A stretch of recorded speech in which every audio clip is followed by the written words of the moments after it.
And welcome back, dear viewers, to the 57th International Biel Chess Festival. And we have already the first game of the classical portion of the Grandmaster Triathlon finished. It was finished in a draw with a threefold repetition.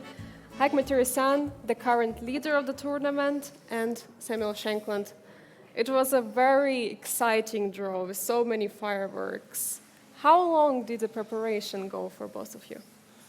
Yeah, I didn't guess his opening option, and I prepared some other lines.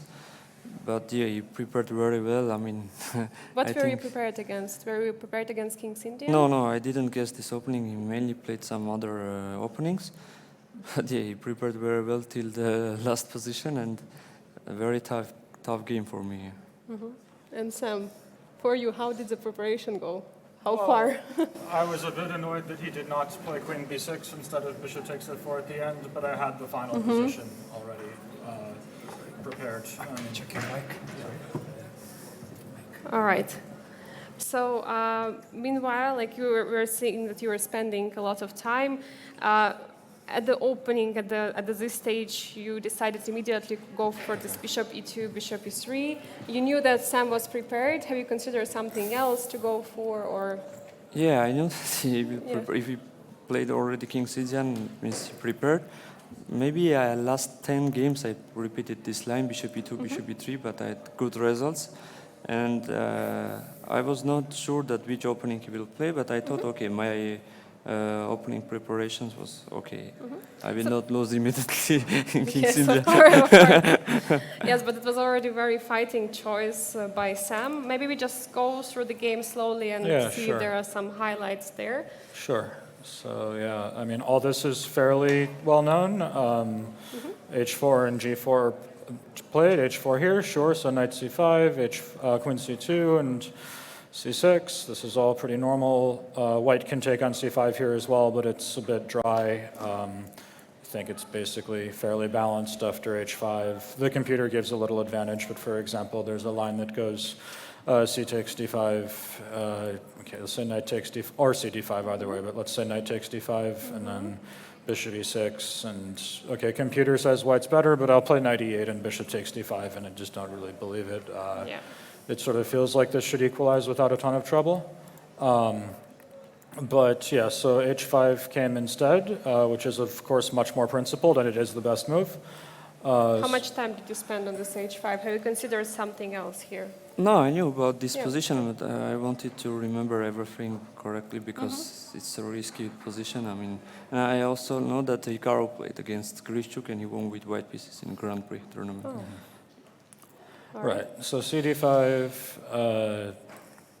CD5, Queen A5.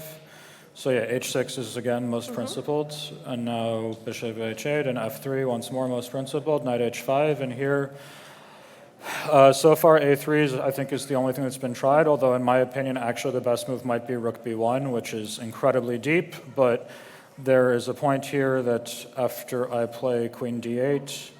And we go into this, there's some very deep point, b4, I like knight d7 more than knight a6 in general. It just feels like a better square, and the only way white can try to punish you is to play knight b5.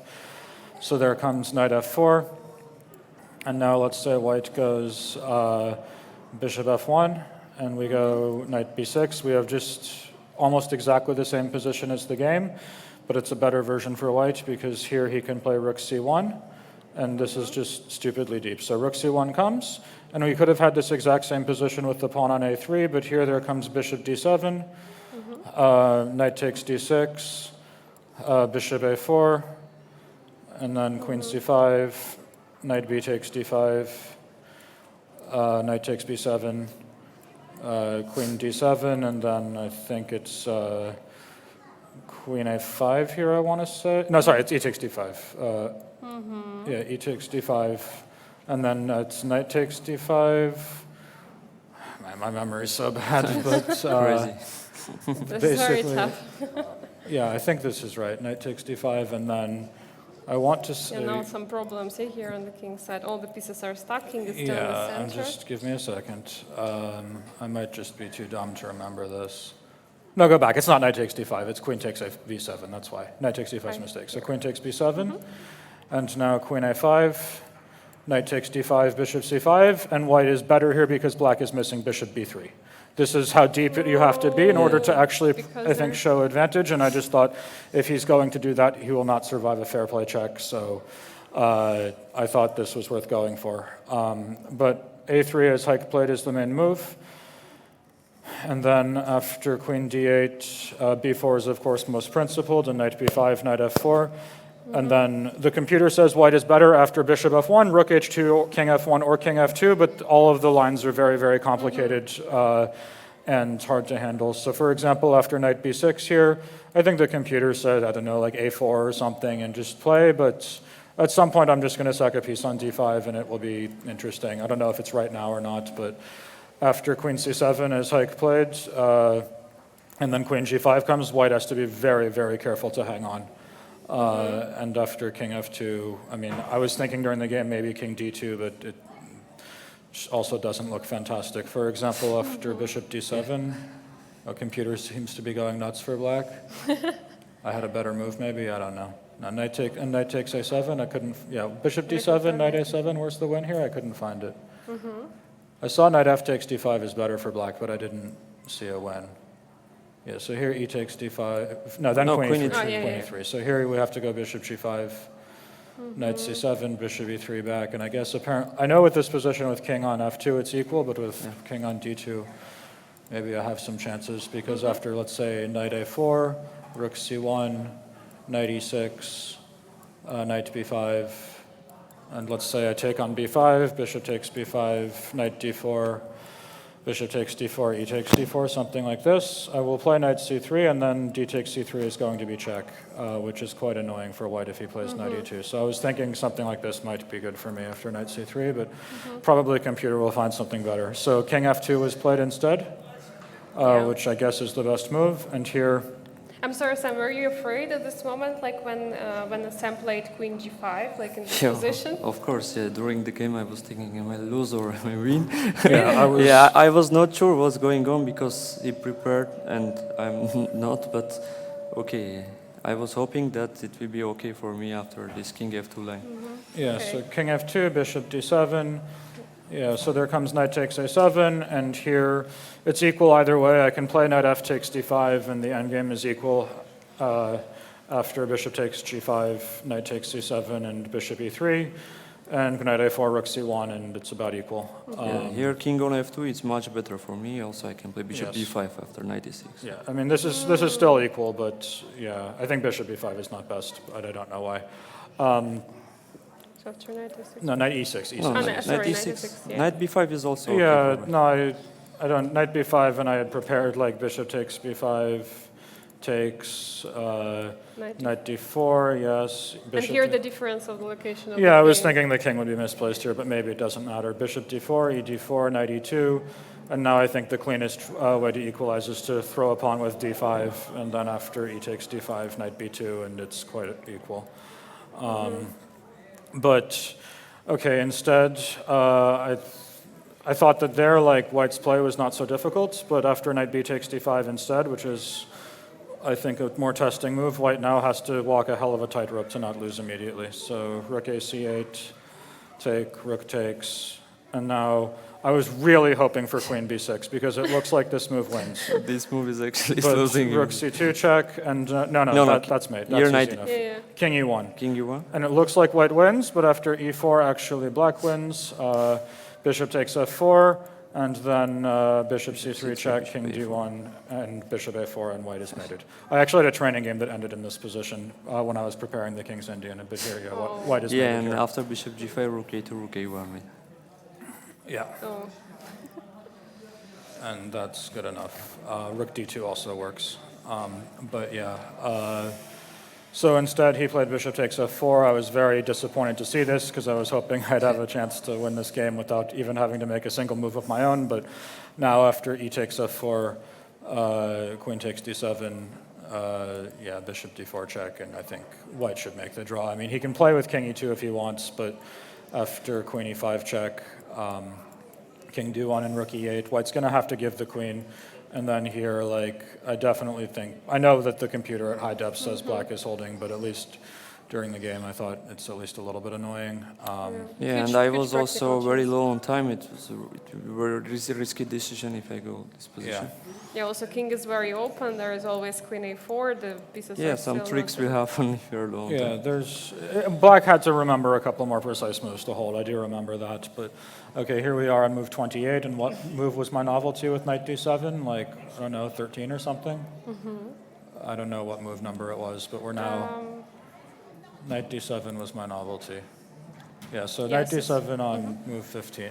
So yeah, we're now 10 plus moves in a crazy complicated position later. I didn't prepare it too much further than that, but I do my best. And yeah, here, understandably, white made a draw, and I can't continue the game after this. If I try to play rook d8 or something with white's king correctly placed on e1, there's no way I'm going to have enough compensation. He can just take the rook, for example, and then after rook c1, without the king on a ridiculous square and white's just going knight e2 or something, I'm just going to lose the game. So yeah, a little bit frustrating. I thought this was one of the best pieces of preparation I've done in a very long time, and I was hoping to win with it, but unfortunately for me, this guy defended perfectly, so what can you do? I think it never happened with me that my opponent prepared Never. until the end. Yeah, this was crazy. Absolutely excited. And for how long did you have this preparation? Did you prepare just shortly before the tournament because you were just No, I announced, or prepared just- this before Sharjah Masters, where I started playing King's Indian against everybody.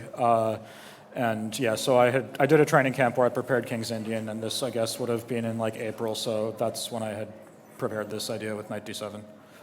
It's pretty exciting to see you as one of the players who was there for the last minute to get all the game according to your preparation. You also played some decent chess in the recent days. How do you feel yourself That now? is not true. Not sure why. Well, I don't know. I mean, in the 960, my game with Vincent, I just gave him a complete rook when I was just totally winning. I mean, the score speaks for itself. I finished both events at the bottom of the cross table. I've always been much better at classical than rapid and blitz. But yeah, I certainly think I could have scored more points if I had played better. But yeah, I mean, it feels good to be playing here, of course. I was delighted to get the last-minute invitation, and yeah, I'm a full-time professional player. It's not like I'm going to be unprepared if someone wants to call me up and play. I always have preparation to work with, so yeah. Haik, you've been leading the tournaments after the rapid tournament finished. Now you played this draw against super strong preparation. Are you feeling satisfied that you managed to escape those complications? I'm very happy now to finish this game a draw, because during the game I was not sure what will happen in a couple of moves. But now, yeah, I'm happy, and I will go to check this opening again and to prepare other games. All right, thank you so much for showing us the inside of the games, and we wish you best of luck for the next round. The classical tournament just started. It's going to be 4 more exciting games, and then followed up with a blitz tournament. Thank you so much. Thank you. Thank you, Sam. Thank you. And let's get back to the bird's eye view of the Grandmaster, Triathlon Master, and Challengers. We see there at the bottom right corner the game of Alexander Donchenko against Igor Samonenkov. Very exciting position over there, as well as actually at the bottom left corner, Jonas Biel against Vaishali. Absolutely exciting position in the French defense. And we have also at the top middle board, something has actually happened there. Some huge attack. Saleh Salem against Marc-Andrea Maurizi. We see that the black pieces are fully located on the queen-king side with some interesting ideas of jumping with the knight to f5, targeting the pawn on g3. This looks like a game we want to look.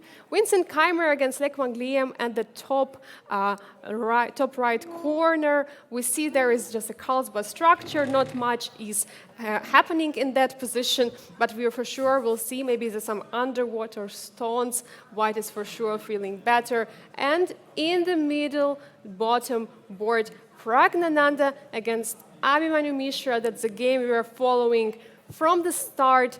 Huge fight with the sacrifice of the piece, attack on the king by Pragnananda.